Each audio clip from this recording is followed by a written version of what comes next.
Cinemajaw is sponsored by Overcast, an independent podcast app that embraces the open world of podcasting instead of locking it down.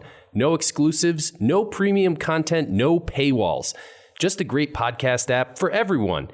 Get it for free in the App Store. And we thank them for their support.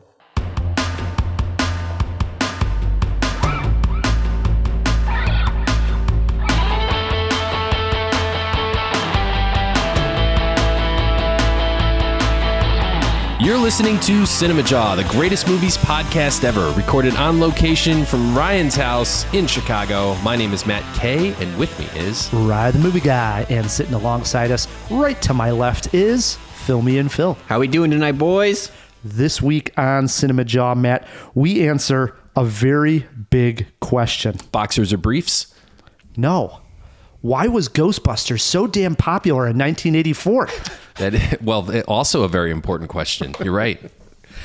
It was a blockbuster that has really had some legs here. In fact, we're going to be reviewing another Ghostbusters movie. The long-awaited Ghostbusters Afterlife. That's true.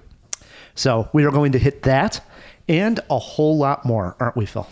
Yeah, you know it. We're keeping Will Smith month rolling. We got a brand new fact about a movie we've already talked about, but we're going to talk a little bit more about. And as always, we got a clip coming at you.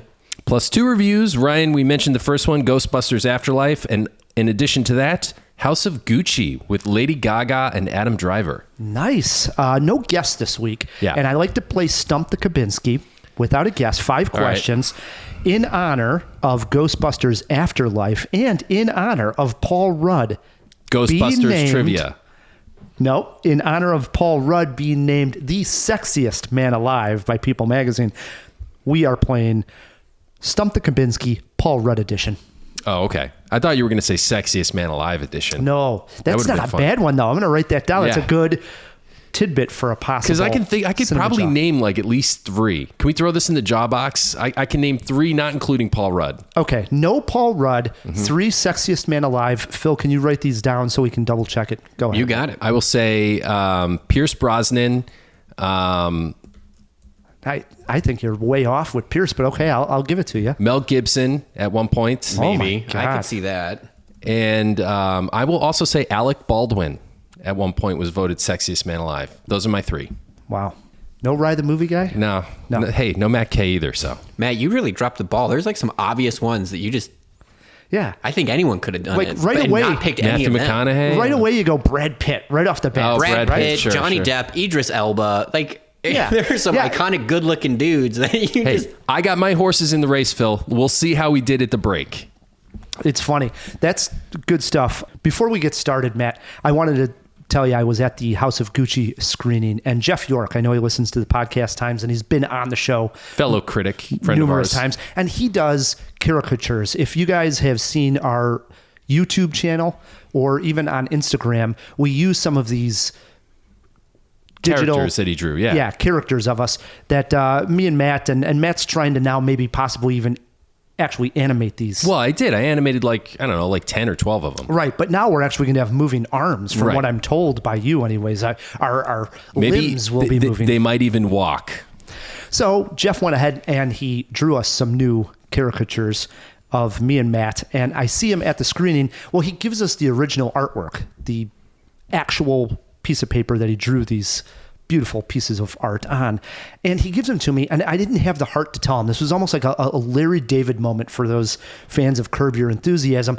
I probably should have told Jeff right then when he's giving me this nice artwork that, I bike to the screenings, and I have no backpack. I have no way to get this home in any way that you would want to have precious art to go 4 miles after a screening on a bike. But I just took it. And the whole time I'm watching the House of Gucci, in the back of my head, I'm thinking, how am I going to get this stuff home without it bending or, in my hand? Were you on one of those electric bikes too? And I was on one of those electric bikes. Those things take off. And if you know the city of Chicago, Windy City, you come out at about 9:30. The weather's changed. It's dropped about 15 degrees since I went into the movie theater, and it's blowing like crazy. And I'm one-handing it on those electric bike, holding Jeff's artwork so that it doesn't bend up against my chest. That's crazy. No helmet on your head. No helmet.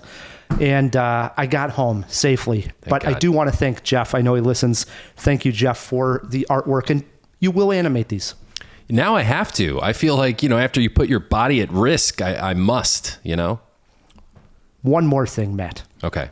You may have noticed there's a brand new Spider-Man trailer out. It is called Spider-Man No Way Home. Yes.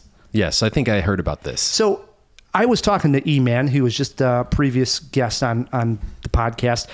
I saw him at the Ghostbusters screening before the movie started. Right. He had said, I'm really, huge Marvel fan, huge comic book fan. I'm actually getting tired of the fact that they keep building up the damn trailer so much. Like they're making times when to watch it, Like it used to be the trailer would just come out and it was like Kind of no announcement. Like, Right. oh, there's a trailer out. now the trailer has become almost the movie in a sense. Like people are so invested in checking out the new trailer and seeing if these characters are going to be in there. Well, you know why, right? Well, on this particular one or just in general? In general. There's a cottage industry that's popped up around movie trailers. All these content creators, and trust me, it's a big industry. We're talking millions, if not billions of dollars in ad revenue and stuff. All these creators are waiting for the trailers to drop so they can glom on them and make the 15 things you missed in this trailer videos and everything like that. And trust me, I watch those videos. I'm not knocking them. I think they're fun. But now the studios are pressured by these content creators, the big ones, to let them know so they can plan their content. That's why. It's interesting. Yeah. Wow. So you watched the trailer. Yes.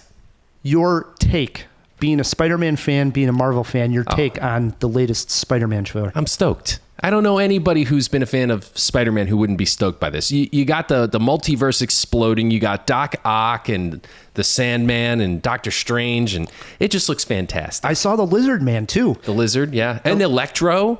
Right. It's the whole Sinister Six, I believe. But we did not see any of the other Spider-Men that were teased anyways. We were going to get maybe an Andrew Garfield, a Tobey Maguire. Probably will show up in the movie to some degree. Oh, yeah. But after this trailer, my takeaway on this is it's really a setup for another Sinister Six. They're going to really try to set this thing up the right way. Or am I reading it wrong? No, I don't know. That could be. That's one interpretation. I think the object of this movie is to close the portal, so to speak. So Doctor Strange, will fix everything in the end, and the Sinister Six from the other dimensions will go away. But I don't know. Could be. We get another movie. So right before we hit record, we stepped into my screening room and we watched the trailers back to back: Spider-Man No Way Home and Matrix 4 Resurrection. Phil watched it, Matt watched it, and I threw a poll out onto Instagram asking what fans are most excited to see between those two movies. We'll start with Matt. Between those two movies, where would you put your money if you can only get one? This is going to surprise you, Ryan. I'm more excited for The Matrix. Nice. That is exciting. It's been a lot longer since we've had a Matrix film, okay? So, and Spider-Man, I am a huge fan. I named my kid Parker for a reason. But the Matrix trailers may be a little better, just speaking like of the trailers, and I am just a little bit more excited for that movie, I think. Phil? I'm right in line. I think Matt had the right answer here, right? The Matrix is a series. It has a little bit more to say than Spider-Man. That's debatable. I don't think it's debatable. I think it's. I'm not trying to say debating it. Spider-Man doesn't have something to say. I'm just saying like the Wachowskis have like even in the way that they compose a shot, they're trying to say more than Spider-Man getting Doctor Strange punched out of his suit or whatever that was. And again, to his point, not only has it been a lot longer since we've seen a Matrix movie, right? The point of this Spider-Man movie is to celebrate it's like a circle jerk of Spider-Man. Right?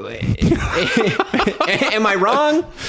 You're not wrong, I guess. No, it's an interesting way to put it, though. There's no circling or jerking in the Matrix trailer. Okay, now I disagree with you there because it is the nostalgia milk that we all covet and want to drink. So, yes, it is a circle jerk in the same way that Spider-Man is. No one's maybe upset. More. No one's upset that Andrew Garfield wasn't a part of the circle jerk we saw. You know what I'm saying? Right, but they have Trinity and Neo, and is this guy Morpheus or isn't he? So we're getting all those same dopamine hits from the Matrix. I'm not saying you're fully wrong, but I'm not saying you're fully right here, man. All right, fair enough. What Well, about I'm you, going Ryan? to join both you guys and also say Matrix 4, mainly for a lot of the same reasons. We have a lot of Spider-Man movies. I don't know what number Spider-Man movie this actually would be if we added it up now. We're at like 8 in the last 12 years. It's something 3 ridiculous. plus 4, 7. Yeah, I think this is number 8. If I did that if math you, right. If you count counting Spider-Verse, yeah. Spider-Verse, yeah. Right? And then so to the long await here for Matrix, I agree. I think the Wachowskis are saying a little bit more in the Matrix movies than your typical Spider-Man movie. And that trailer just absolutely rocks. I'm so excited for it. So my money, if I could only see one, would go to the Wachowskis and the Matrix. When I threw this poll out earlier today, I just checked the results. As of now, Spider-Man is winning 61% Wow. to 39%. You got to. I believe that though. I think podcasting's like a relatively young demographic, folks. I mean, of course, we appeal to all ages, but Spider-Man's more current. You know what I mean? Wait, when was the last Matrix movie? You would have to be at least one of our ages or older. But if we have I'm sure we got fans who are Gen Z. Why do they care about the Matrix? I guess. I mean, yeah, I didn't think about it in those terms. You think it's a generational thing almost. Yeah, Spider-Man's been around for every generation since his conception, really. The Matrix was really only big in the 90s and early 2000s. Hey, Gen Xers have phones too. They can vote on Twitter, Phil. I'm not saying they don't. I'm just saying There's that they more don't. young people. Yeah, they clearly they don't. All right. Well, we'll plug our Instagram. That's where I actually threw it out. But we're on Twitter as well. Instagram, follow us at Cinemajaw. Let's get this show rolling with a Will Smith fact. Yeah, I teased it. We're talking about Pursuit of Happiness again because it's a great movie. And no, I'm not going to let you know that it's spelled with a Y because we all know that. In the movie, Will's character likes to fidget around with a little Rubik's Cube. And Will Smith, you know this guy, he's a great improviser. We've discussed that. The guy's top notch, top of his class.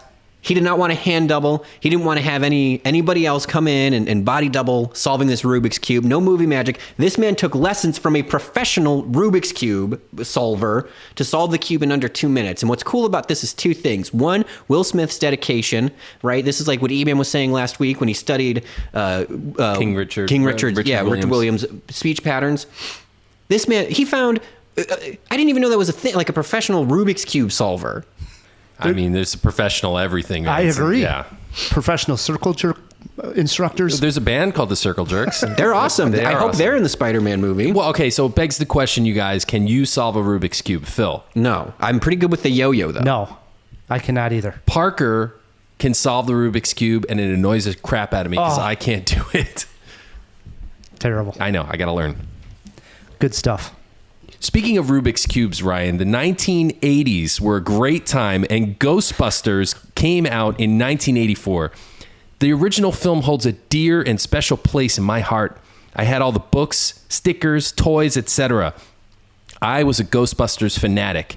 More than Indiana Jones, more than even Star Wars. Ghostbusters was my jam.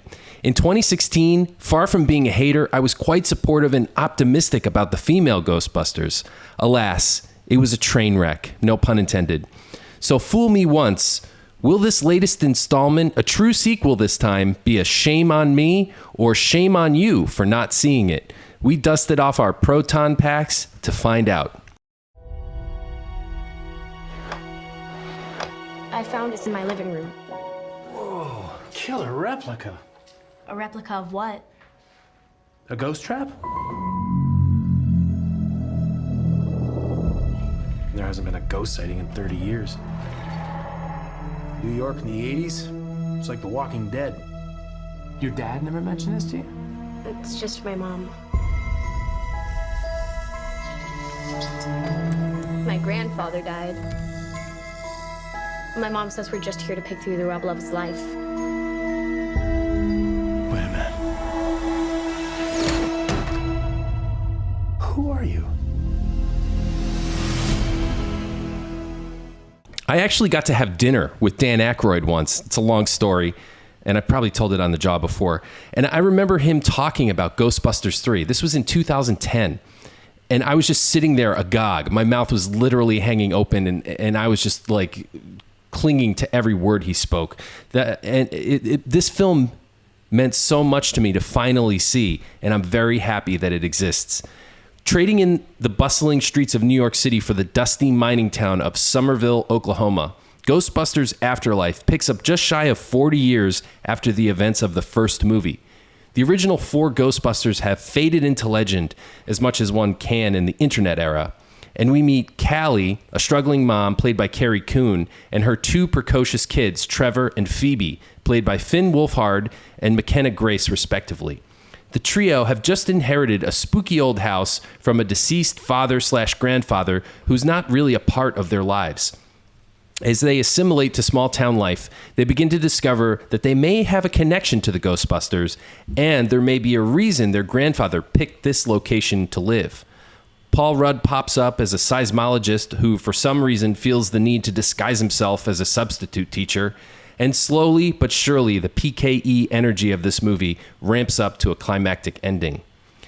I think it was a success. I had a ton of fun with the movie, and I think the cast was great.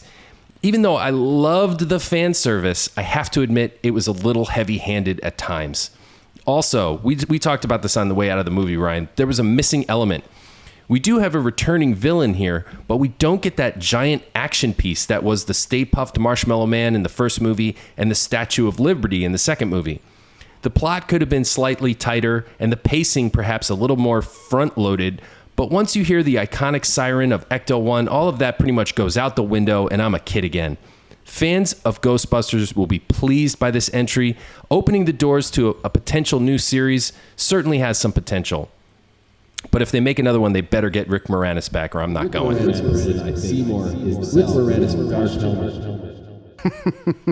You love you some Rick Moranis. They got everybody. Is that a spoiler? I don't know. Well, we'll say this. Okay. We're just going to dance right around that. Dance right around it. Let me say this, and I want to get it out of the way right at the top here. Much better. This film is much, much better than that 2016 reboot, which was just garbage. Crap, right? But I still felt overall that this new Ghostbusters was flat. I thought it took way too long for it to get going. And I'm talking 45, 50 minutes into the movie before some meaningful action takes place. Okay. I think for a second reboot in 5 years, Don't call it a reboot, Rye. Right. Granted, this is a sequel, but in a sense, a reboot again of the series in 5 years, kind of disappointed, to be honest. I had no problem with that because the movie is about discovery. They're literally pulling the dusty old tarps off of these props that we loved as kids and getting them running again. The movie's kind of about rebuilding the Ghostbusters. And I was fine with the slow burn. It was funny enough and charming enough along the way to keep me entertained. So you had mentioned that we've already been talking about nostalgia, even when it comes to the Matrix movies at the top. It's a huge selling point. And so I think for Ghostbusters fans like yourself who have nostalgia for the original Ghostbusters, this is not to say that I'm not a fan of the first one. It just doesn't hit those levels for me. So if I see the Ghostbuster symbol or the whatever the stupid device is called that has the antenna ears when a ghost is near. Really? It's a PKE meter. Come on. Come on. Funny that you would know it. The PKE of course. meter. You Phil, I really you know don't that, know right? This. No. No, Oh my I have God. no idea. Guys.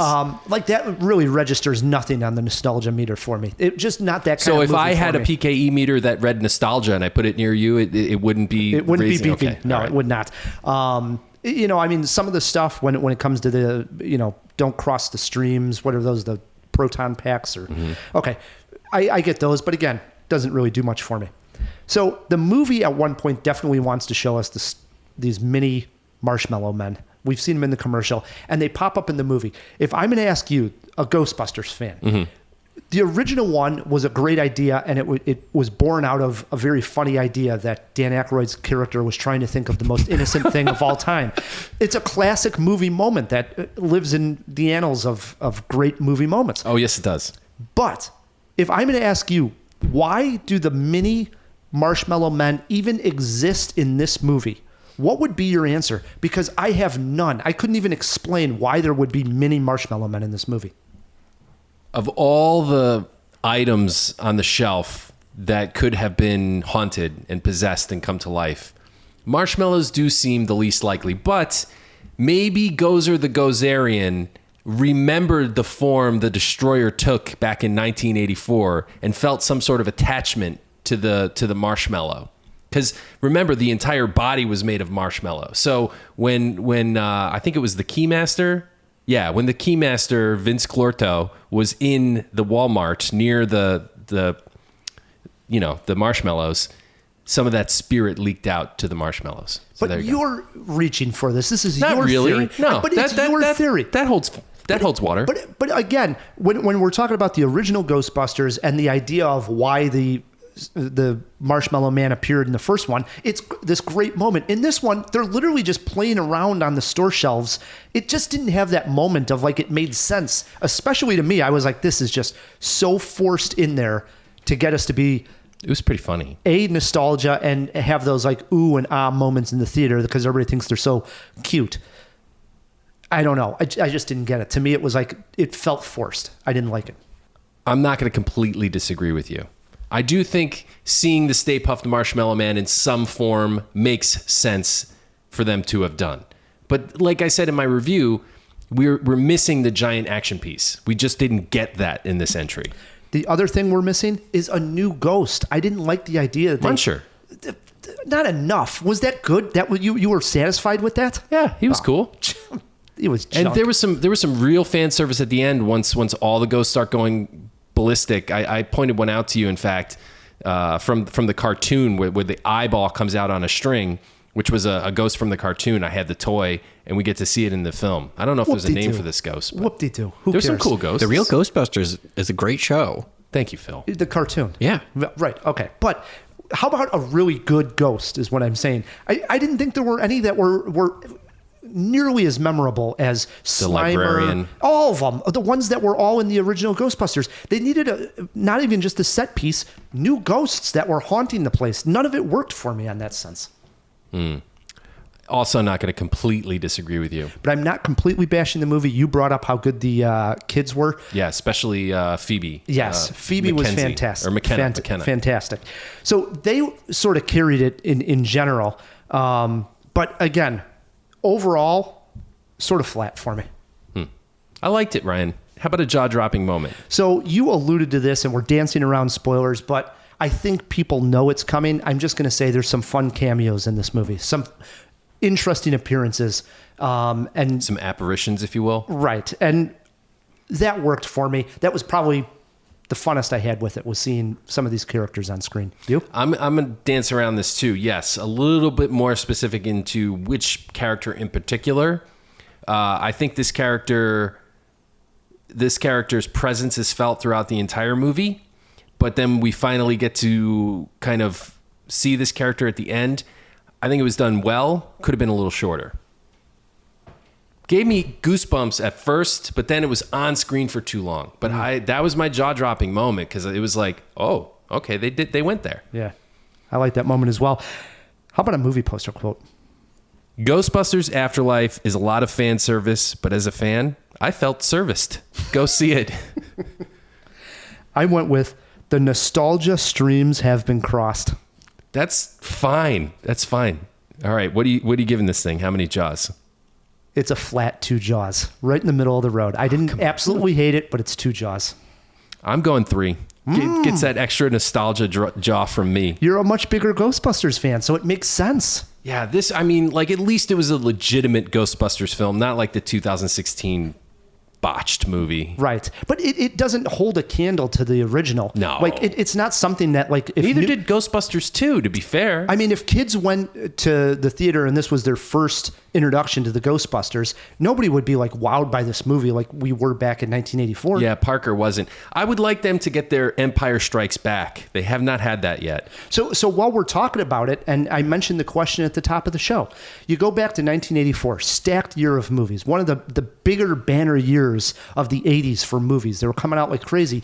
Yet a movie about Ghostbusters stood the test of time and became this massive cultural hit. Why? I mean, to be fair, there were a few others from that year, Beverly Hills Cop in particular, but Ghostbusters just has a lot going on, man. So I think what really makes it so special and what really has made it stand the test of time is how many genres it hits. Because you have science fiction, you have horror, you have comedy, and you could even say action to a small degree. So it's got so many things going on. It just appealed to such a wide berth of the film-going audience. You got kids, you got men, you got women, people that are into comedy, people that are into horror. Those aren't necessarily audiences that usually cross over, but they do with the Ghostbusters. It was just the perfect sweet spot, man. Yeah, when I was thinking about it, I also thought about how they were able to combine the fun special effects. And you go back to the 1980s, this was still a very big deal that we were able to see this kind of stuff on the screen for the first time. So you had the amazing special effects for the time. Hand-drawn, frame by frame. With, get this, Matt, an original story. Can you imagine an original story these days like the Ghostbusters? It's tough. We see it less and less. All it is nostalgia, remakes, something based on a comic book, something based on a book. The Ghostbusters is such an original idea that I think it just made our imaginations run wild. You know, it's not completely original, right? I mean, it's based on like the Abbott and Costello stuff, like the Ghost Hunters and all those like 50s and 40s movies that came before. Stop crushing my theory, will you? Stop crushing it. Sorry. I was also going to say, you got to throw in a catchy song, and then that's when you have your big cultural moment and become a phenomenon. When you put on a song like Who You Gonna Call Ghostbusters, well, that seals the deal. Can I ask a question about Afterlife while we're on that? Yeah. And maybe we'll bleep this out if this is spoilers, but do they do the cringy thing where they have like a kind of crummy remix of the Ghostbusters song with like dubstep wubs and like EDM drops? No dubstep wubs, but I do believe we got a bit of a remix at the during the credit credits. sequence? Yeah, that sounds about right. But at least it didn't pop up in the movie. Even though there's there is some type of reference in the film of a lyric used in the song, and everybody laughed, and in the way they used it there, that's acceptable. Like, it was sort of creative and like a bad pun joke. It almost felt natural. Right. That was a #1 hit. Can you guys believe that? I can't. A #1 Billboard hit. That's my biggest grievance, is that like, why remix perfection? That song still rules. Right. They don't remix the Beatles when they use them in a... We were talking about the cast earlier and the kids in particular. So I have a question to you, Ryan. It's Finn Wolfhard. You know, the kid from Stranger Things is in this. Does this guy have a career ahead of him, like a big movie career in his future?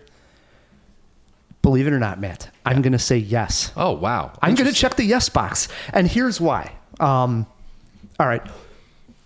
Finn Wolfhard, strange last name, but I like...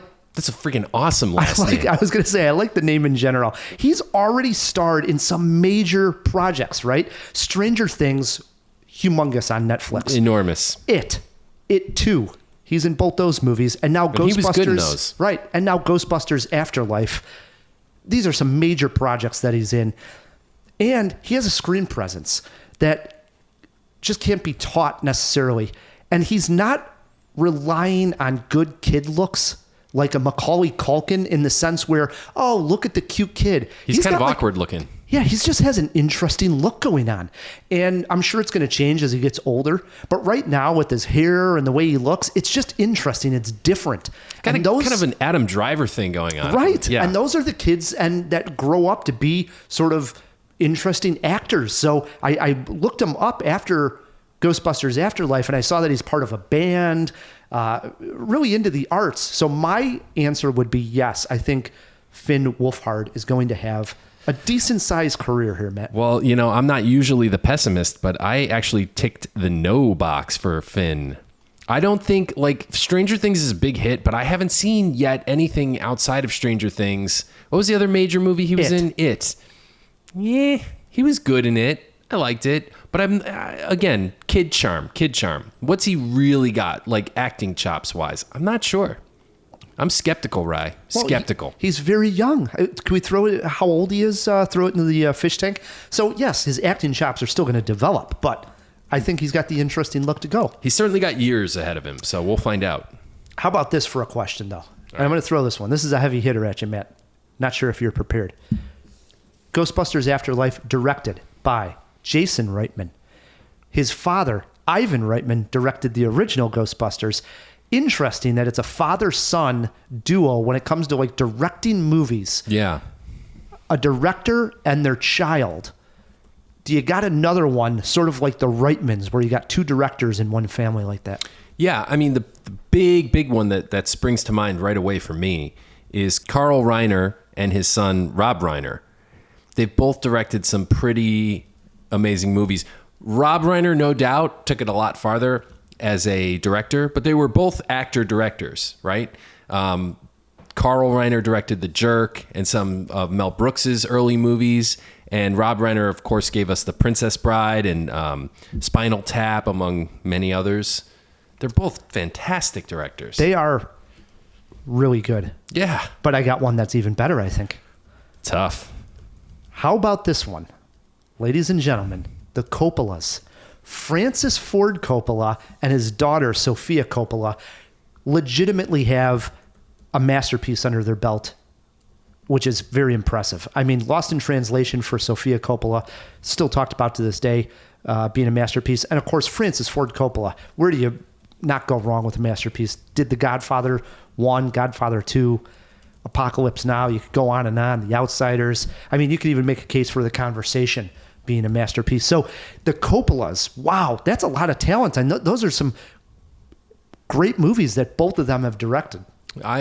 You're not going to get any arguments from me. I would like to see Sophia step it up because that last one that she did with Bill Murray was a real steamer. On the rocks. Yeah, not so good. Now, we weren't high on it here on Cinemajaw, that's for sure. But I will say Sofia Coppola's movies are still kind of like event films. Like, you're interested to see what she does. Yeah, hell yeah. When Sofia Coppola has a new film out, we're excited here on Cinemajaw. So no doubt. Good stuff. All right, so again, Matt K, 3 Jaws for Ghostbusters Afterlife. Rye the Movie Guy, only 2 Jaws. It will be probably the big movie this weekend and over Thanksgiving. It's a big family film. So if you get out to the theater and you see Ghostbusters, let us know what you think. Shoot us a tweet. We are at Cinemajaw, or you can always email us, feedback@cinemajaw.com. We are going to take a break, and when we come back, we have our review of House of Gucci, plus Matt, Stump the Kubinski he's playing, Paul Rudd edition. Stick with us. Another outstanding Will Smith performance that seems to get overlooked took place in the 2015 film Concussion. In this clip, Will delivers us the truth. Joe, he does autopsies. He's not in the outcome business. He has no business. You know what history does to people. Trained physicians who ignore science. Oh, wow. Sir, I am not done. History laughs. If you continue to deny my work, the world will deny my work. But men, your men, continue to die. Their families left in ruins. Tell the truth. Tell the truth. Hey Jawheads, we all know November in Cinemajaw land means 2 things, Thanksgiving and Will Smith. And the best thing is, just like those greedy colonizers' cups overflow with native grains and culinary offerings, Will Smith has a cornucopia of movies available online. On Netflix, you can check out Ali, 7 Pounds, Collateral Beauty, and of course, Netflix's own Bright. Amazon Prime subscriptions include Life in a Year. The Aladdin remake is on Disney, obviously. And HBO Max subscribers rise up because I Am Legend, Hitch, Independence Day, Bad Boys 1 and 2, and Wild Wild West are all on there. And while you're at it, Will's got you feeling a special kind of way, and HBO Max also has you covered with a few episodes of The Fresh Prince from TV Land as well.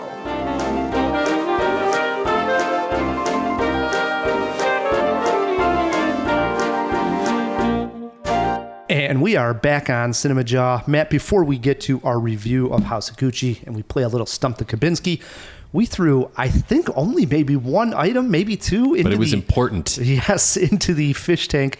So let's open up said fish tank. Wait a moment! It's fish! Isn't it? DC! Wake up! Wake up! No,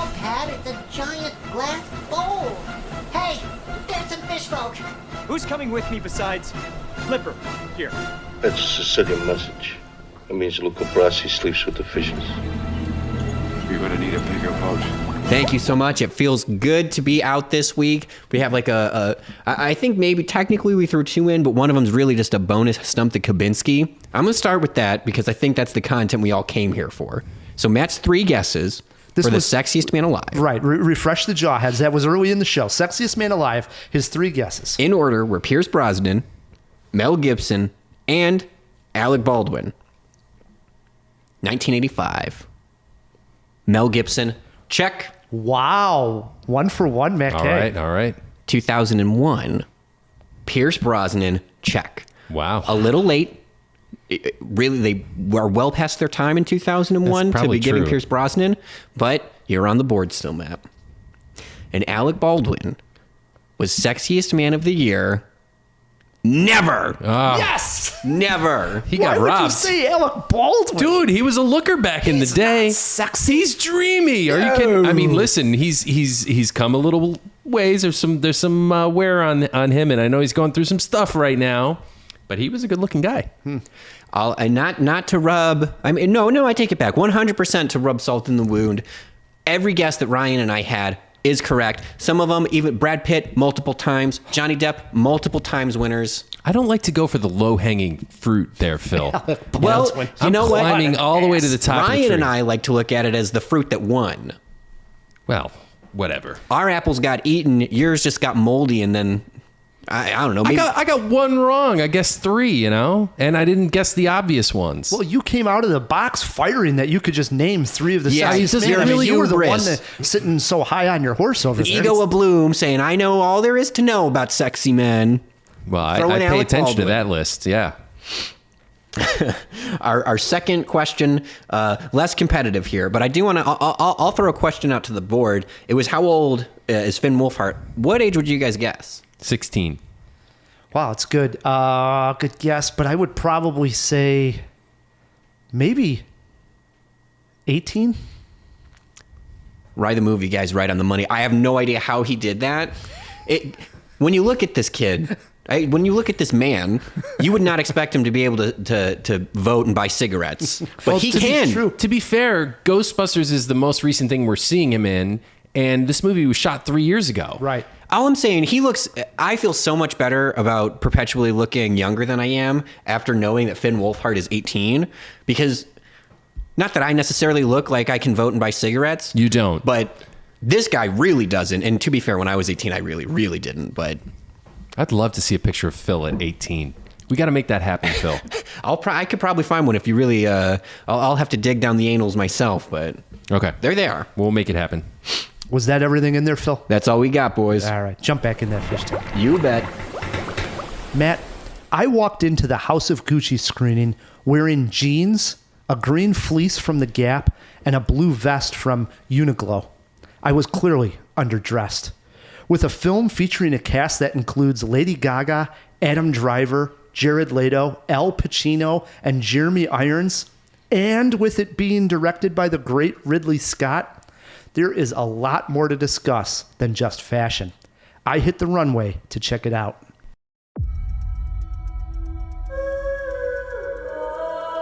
It was a name that sounded so sweet, so seductive. Synonymous with worth, style, power. But that name was a curse too.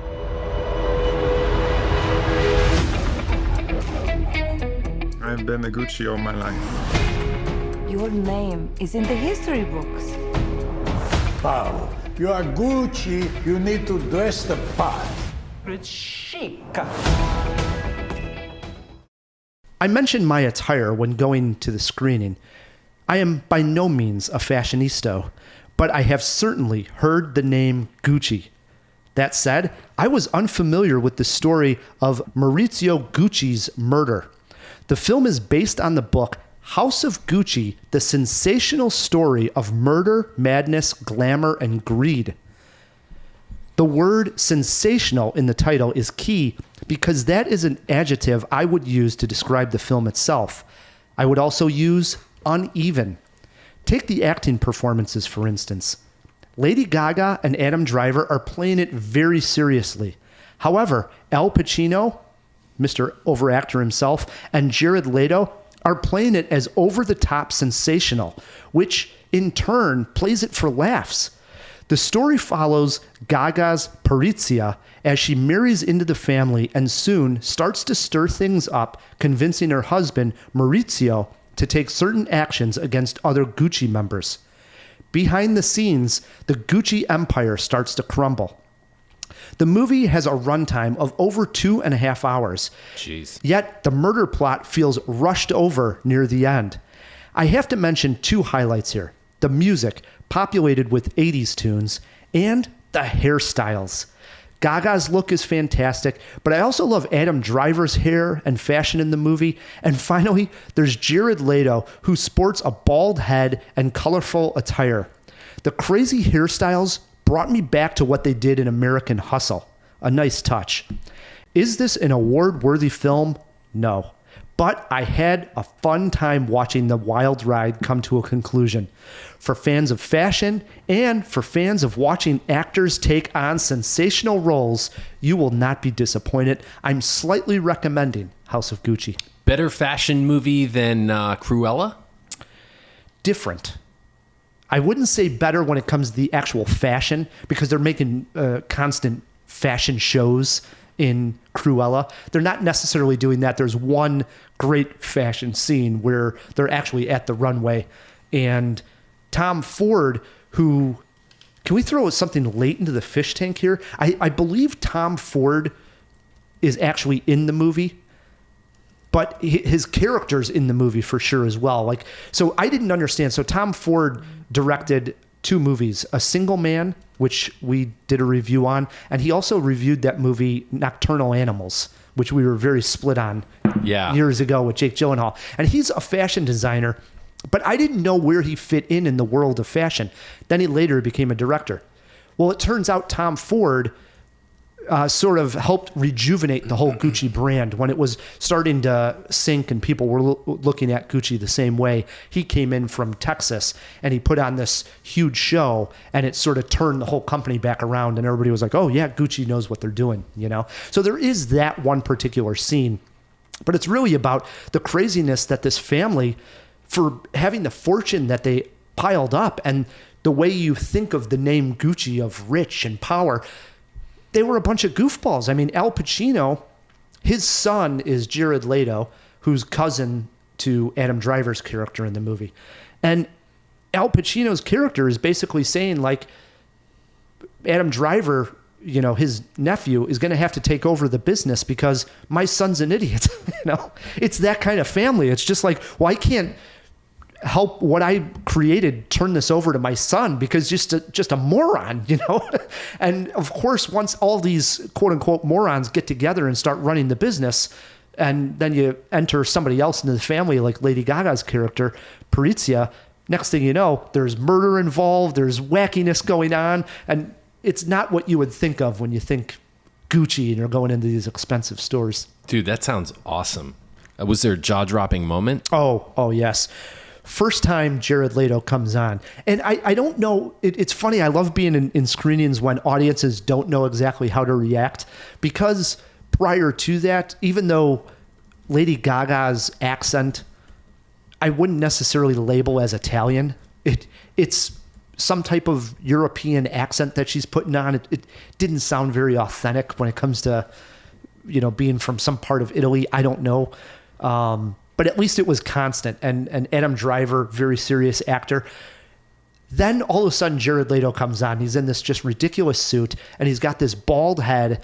And I'm putting in a vote now that he should voice Luigi in the new Super Mario Brothers. Are you serious? He did it that bad? Yes. I mean, he's over the top. You remember when you'd put that Mario game on, it would come on? Yeah, it's like, it's me, Mario. It's that kind of accent that Jared Leto has throughout the whole entire film. Oh, that's terrible. Oh, my goodness. And so after a while, everything Jared Leto started to say, I was laughing. And I was part of the half that was laughing the whole time.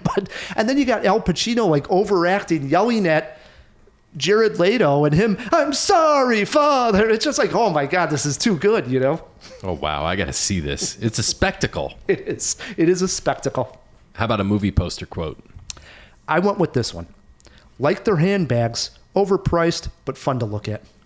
All right. How many Jaws? 2.5 Jaws for House of Gucci. It is playing in theaters, not a streamer. So check it out, JawHeads. If you see it, if you're a fan, let us know what you think. Shoot us a tweet. We are at Cinemajaw. Phil, were you able to pull up that fact? Can we get a late jaw box here? What was Tom Ford actually in the movie?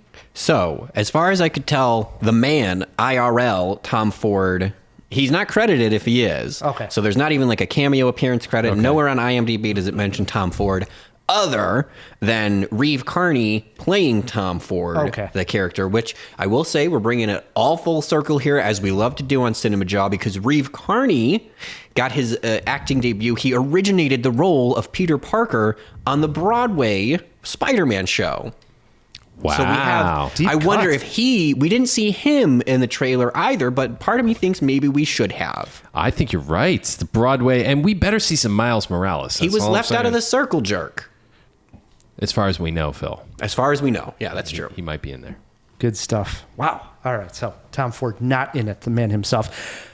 I love it. Good. Always good to get a late jaw box answer from Phil in there. Speaking of questions, Ryan, I was thinking, can you think of another movie where a crazy wealthy family has things go terribly wrong?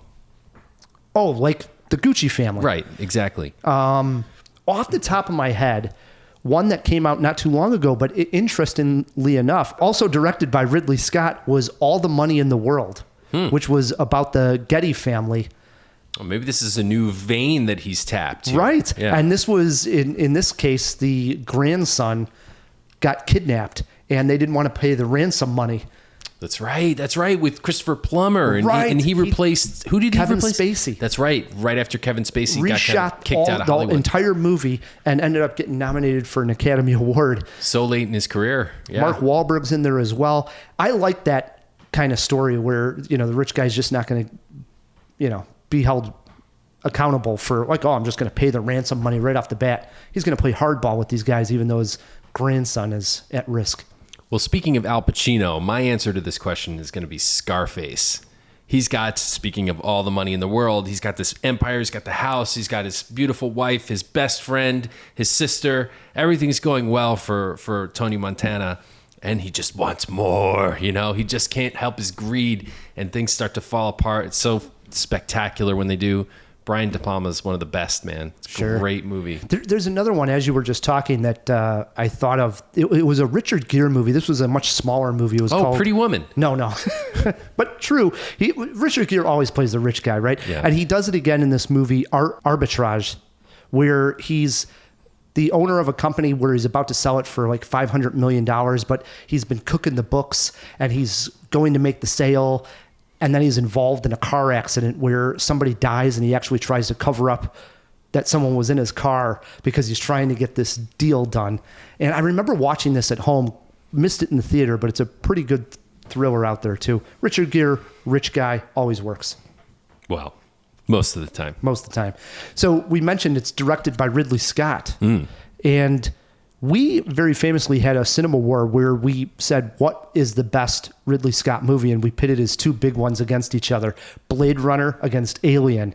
Who won? You had Alien, I had Blade Runner, and it was Leo Brady, a movie guy who's so Alien won. Notorious Ridley Scott fan, which he could go either way, but he picked Alien, I remember. So you did win that one. How about this, though? Let's make it difficult. Take away Alien, take away Blade Runner. What's Ridley Scott's third best directed film, Matt? I know you'll probably choose Black Rain, right? We did do a review for the Patreons there. In all seriousness, Gladiator is great. That's probably where you went. But I'll say The Martian. I'm a big fan of The Martian. I think it's underrated. I have only seen The Martian once. I saw it twice. It's pretty good. Second viewing is good. So I wrote 3 down. Believe it or not, one was The Martian. Okay. The second one, I should say the first one I wrote down, but the second one I'm going to mention here is Gladiator. Of course. Where are you going? And the other one written down is Black Hawk Down. Oh, yeah. Yeah. And for I sure. remember being absolutely blown away by how well he directed those action sequences with the helicopter down, the soldiers taking enemy fire from basically every direction. One of those kind of movies is very tough to direct, to understand the exact danger that those soldiers are in. And it came off on screen as action-packed and, He's one of the greats. Very tense. So yeah, you can't like just put Ridley Scott into a box. No, he can do anything. I agree. I mean, he did Thelma and Louise. When I looked over his filmography, I'm like, he's almost in that range of like an Ang Lee, where Ang Lee can go and do almost anything he wants. He could do action, he could do drama, he could do martial arts, he could do superhero movies. He's everywhere. Ridley Scott might not quite have that range, but I think he's probably more. Really? But yeah. He's in there. He loves his sword and sandals, and he loves his sci-fi. And now you're talking that he loves rich families in trouble, like the two that we just mentioned. So yeah, dude, he's been all over the place. Yeah, Ridley Scott has done so many different kinds of movies, man. It's, if you really stop thinking, Thelma and Louise, I mean, come on. Yep. True. This is true. Great director. No doubt about it. No doubt. All right, Matt, that wraps up our talk on the House of Gucci. And it brings us to a very fun segment. It is called Stump the Kubinski. Bring it. Again, the rules are simple. 5 questions. We stump Matt if he only gets 2 or less correct. Matt wins if he gets 3 or more correct. All right. I'm going to win this time. I can feel it. In honor of the sexiest man alive, Paul Rudd, we are playing Paul Rudd themed trivia questions. All right. Question 1, over to Matt K. Matt, Paul Rudd has appeared in one movie with Leonardo DiCaprio. Name it. Oh, wow. I mean, this is a tough question 1, is it not, Matt? Oh, I got it. Paul Rudd and Leonardo DiCaprio appear in one movie together. All you got to do is name the movie. That's Matt's illiterate, so I don't think he'll get this one. Was that a clue? No. All right. I was hoping it was. The Great Gatsby. Ooh. Phil? Romeo plus Juliet by Baz Luhrmann, boy. Very close. Very, like very that close. one. Both Baz. Yep. Matt, 0 for 1. Question 2. Dinner for Schmucks starred Paul Rudd and who? Steve Carell. All right, you're on the board. You are on the board. 1 question correct. We move on to question 3. Name the movie in which Paul Rudd befriends Jason Sudeikis as his best man. I Love You, Man. Oh my goodness. Thank you, Matt. It's a good movie. 2 questions correct. You are 1 away from winning Stump the Kubinski. Question 4, Matt. Slap at the bass. The movie Role Models starred Paul Rudd and who? I didn't see this one. Ooh, tricky then. Role Models. Paul Rudd and who? Yeah, I think this is like a garbage movie. I think it was probably somebody like a David Spade or but not David Spade. Paul Rudd and David Spade. I'm in that, right? I'm sort of in that vein, right? We were looking for Sean William Scott Stifler. Oof, even worse than David Spade by a lot. Sorry, Sean William Scott. All right, Matt has 2 out of 4 correct, so it does come down to this last question. Have we stumped them, or does Matt win it? Here you are, Matt. Paul Rudd is in 3 movies directed by Judd Apatow. Name 2 of them. Directed by Judd Apatow. Name 2 of them. This is 40 That is one of them. Let me give you a bell. and Knocked Up. We did not stump the Kubinski. You are a winner, Matt. And it was I Love You, Man also Judd Apatow? No, it was Did he not. write it? No. Okay. We were looking for the 40-year-old virgin. Okay. Paul Rudd pops up in that as well. But you win. 3 out of 5 correct. Yes. Well done, Matt K. All right. I was feeling it. This was my night. Good stuff. Brings us to the end of a great Jaw. Indeed it does, Ryan. It's fun to record in person, is it not, Phil? Oh, it's wonderful. Always the best. It's much better. I We're agree. rocking some Tecates. This has been a fun time. Let's crack open another one. I agree. Before we blow out of here, we got to thank, first and foremost, our editor, our producer, Phil Me and Phil. Oh, I wouldn't want to be anywhere else. And while we're at it, we're thankful to all you Jawheads, too. It's that time of year. Sure is. We really appreciate you guys listening. We hope you have a great time with your families, even if you're in Canada and you do Thanksgiving in October. Yeah, have another helping for Cinemajaw. Thank you for listening to the show. And thanks to the sponsors, Ryan. Yes, we should thank Overcast. We should. And we should also thank the Chicago Podcast Co-op for getting us these great sponsors. I know. They're fantastic. They absolutely are. Also, our Patreons, thank you so much. It's Thanksgiving time. We thank you all the time, but special thanks to our family members, the Jawhead Patreons. Yeah, thank you guys. Yes. Until next week, I'm Ryan, the movie guy. I'm Matt Kay. And keep on jawing about the movies.